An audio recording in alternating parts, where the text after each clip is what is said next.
Hi friends, welcome back to my YouTube channel. ನೋಡಿ friends, ಇವತ್ತಿನ ವಿಡಿಯೋದಲ್ಲಿ ಮಿಲನಾ ನಾಗರಾಜ್ ಅವರು ಅಭಿನಯದ ಕನ್ನಡ ಚಲನಚಿತ್ರಗಳ ಬಗ್ಗೆ ತಿಳಿಯೋಣ. ಯಾರೂ ಕೂಡ ವಿಡಿಯೋನ ಸ್ಕಿಪ್ ಮಾಡದೆ ಕೊನೆ ತನಕ ನೋಡಿ. ವಿಡಿಯೋ ಇಷ್ಟ ಆದಲ್ಲಿ ಒಂದು ಲೈಕ್ ಮಾಡಿ. ಅವರ ಮೊದಲನೆಯ ಚಿತ್ರ ನಮ್ಮ ದುನಿಯಾ ನಮ್ಮ ಸ್ಟೈಲ್. ಈ ಚಿತ್ರವು 2013ರಲ್ಲಿ ತೆರೆ ಕಂಡು ಫ್ಲಾಪ್ ಆಗಿದೆ. ಅವರ ಎರಡನೆಯ ಚಿತ್ರ ಬೃಂದಾವನ. ಈ ಚಿತ್ರವು 2013ರಲ್ಲಿ ತೆರೆ ಕಂಡು ಸೂಪರ್ ಹಿಟ್ ಆಗಿದೆ. ಅವರ ಮೂರನೆಯ ಚಿತ್ರ ಚಾರ್ಲಿ. ಈ ಚಿತ್ರವು 2015ರಲ್ಲಿ ತೆರೆ ಕಂಡು ಹಿಟ್ ಆಗಿದೆ. ಅವರ ನಾಲ್ಕನೆಯ ಚಿತ್ರ ಅವರದ್ದೇ ರಾವಕ್ಕಲ್ ಮಲಯಾಳಂ ಮೂವಿ. ಈ ಚಿತ್ರವು 2017ರಲ್ಲಿ ತೆರೆ ಕಂಡು ಹಿಟ್ ಆಗಿದೆ. ಅವರ ಐದನೆಯ ಚಿತ್ರ ಜಾನಿ.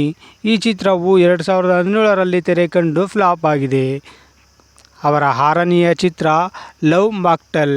ಈ ಚಿತ್ರವು 2020ರಲ್ಲಿ ತೆರೆ ಕಂಡು ಸೂಪರ್ ಹಿಟ್ ಆಗಿದೆ. ಅವರ ಏಳನೆಯ ಚಿತ್ರ ಮತ್ತೆ ಉದ್ಭವ. ಈ ಚಿತ್ರವು 2020ರಲ್ಲಿ ತೆರೆ ಕಂಡು ಫ್ಲಾಪ್ ಆಗಿದೆ. ಅವರ ಎಂಟನೆಯ ಚಿತ್ರ ಲವ್ ಮಾಕ್ಟೆಲ್ 2. ಈ ಚಿತ್ರವು 2022ರಲ್ಲಿ ತೆರೆ ಕಂಡು ಹಿಟ್ ಆಗಿದೆ. ಅವರ ಒಂಬತ್ತನೆಯ ಚಿತ್ರ ವಿಕ್ರಾಂತ್ ರೋಣ. ಈ ಚಿತ್ರವು 2022ರಲ್ಲಿ ತೆರೆ ಕಂಡು ಗೆಸ್ಟ್ ಅಪಿಯರೆನ್ಸ್ ಮಾಡಿದ್ದಾರೆ. ಅವರ ಹತ್ತನೆಯ ಚಿತ್ರ ಓ. ಈ ಚಿತ್ರವು 2022ರಲ್ಲಿ ತೆರೆ ಕಂಡು ಹಿಟ್ ಆಗಿದೆ. ಅವರ 11ನೆಯ ಚಿತ್ರ ಮಿಸ್ಟರ್ ಬ್ಯಾಚುಲರ್. ಈ ಚಿತ್ರವು 2023ರಲ್ಲಿ ತೆರೆ ಕಂಡು ಹಿಟ್ ಆಗಿದೆ. ಅವರ 12ನೆಯ ಚಿತ್ರ ಲವ್ ಬರ್ಡ್ಸ್.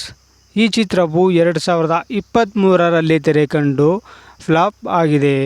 ಅವರ 13ನೆಯ ಚಿತ್ರ ಕೌಸಲ್ಯ ಸುಪ್ರಜಾ ರಾಮ. ಈ ಚಿತ್ರವು 2023ರಲ್ಲಿ ತೆರೆ ಕಂಡು ಹಿಟ್ ಆಗಿದೆ. ಅವರ 14ನೆಯ ಚಿತ್ರ ಫಾರ್ ರಿಜಿಸ್ಟ್ರೇಷನ್. ಈ ಚಿತ್ರವು 2024ರಲ್ಲಿ ತೆರೆ ಕಂಡು ಆವರೇಜ್ ಆಗಿದೆ.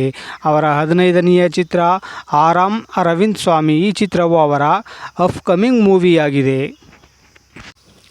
ನೋಡಿದ್ರಲ್ಲ ಫ್ರೆಂಡ್ಸ್, ಮಿಲನಾ ನಾಗರಾಜ್ ಅವರು ಅಭಿನಯದ ಚಲನಚಿತ್ರಗಳ ಬಗ್ಗೆ ತಿಳ್ಕೊಂಡ್ರಲ್ಲ. ಈ ವಿಡಿಯೋ ಇಷ್ಟ ಆದಲ್ಲಿ ಲೈಕ್ ಮಾಡಿ, ಶೇರ್ ಮಾಡಿ, ಕಮೆಂಟ್ ಮಾಡಿ. ಹಾಗೆ ಯಾರ್ಯಾರೆಲ್ಲ ಸಬ್ಸ್ಕ್ರೈಬ್ ಮಾಡಿಲ್ವೋ ಅವರೆಲ್ಲರೂ ಕೂಡ ದಯವಿಟ್ಟು ಇವಾಗಲೇ ಸಬ್ಸ್ಕ್ರೈಬ್ ಮಾಡ್ಕೊಳ್ಳಿ. ವಿಡಿಯೋ ನೋಡಿದ್ದಕ್ಕೆ ಧನ್ಯವಾದಗಳು.